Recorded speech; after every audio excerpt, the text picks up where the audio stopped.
On 31st July 2025, Myanmar's military junta formally ended a 4.5-year state of emergency imposed after its February 2021 coup, announcing plans for general elections in December 2025.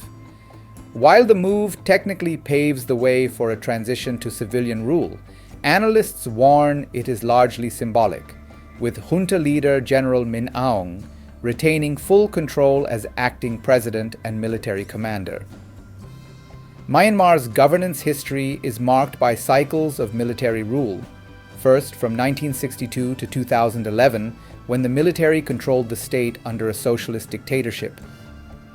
The brief democratic opening after the 2015 elections, won decisively by Aung San Suu Kyi's National League for Democracy, was upended by the 2021 coup.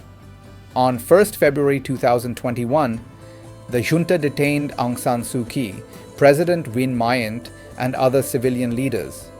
Min Aung Hlaing declared a one-year state of emergency under the 2008 constitution, which was extended repeatedly, keeping the country under military rule since. The coup triggered mass protests and violence that quickly escalated into a civil war involving a network of People's Defense Forces and ethnic armed organizations allied under the National Unity Government.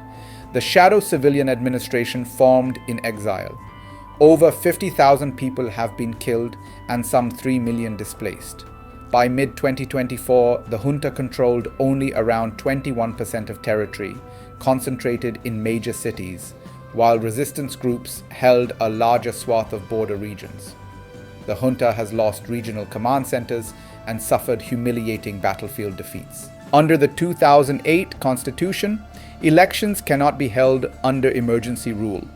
The junta's decree formally rescinding the emergency sets legal groundwork for December polls.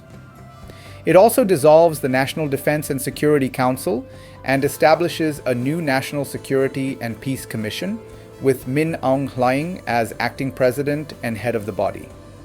He appointed U Nyo Saw as interim civilian premier.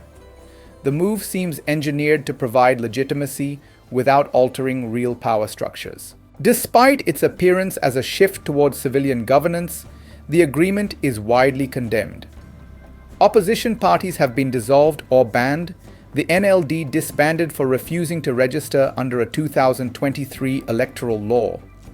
Election experts describe upcoming voting as a sham, held amid bans on opposition, mass imprisonment, nearly 22,000 political detainees, and ongoing conflict.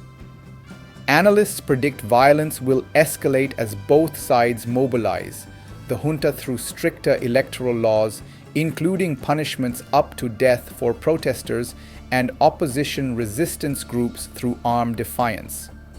Strategically, the announcement serves dual roles. It affirms military legal compliance and attempts to placate international pressure, particularly from ASEAN and China, which has maintained influence but grown increasingly frustrated with the junta's instability. Two scenarios loom. One where the elections bolster the junta's veneer of legality and consolidate its urban control, and another where rising resistance fractures the electoral process.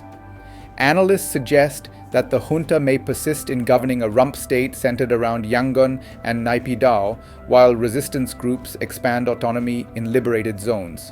Alternatively, internal fractures and battlefield losses may precipitate a collapse of junta rule, though the path to national reconciliation remains uncertain.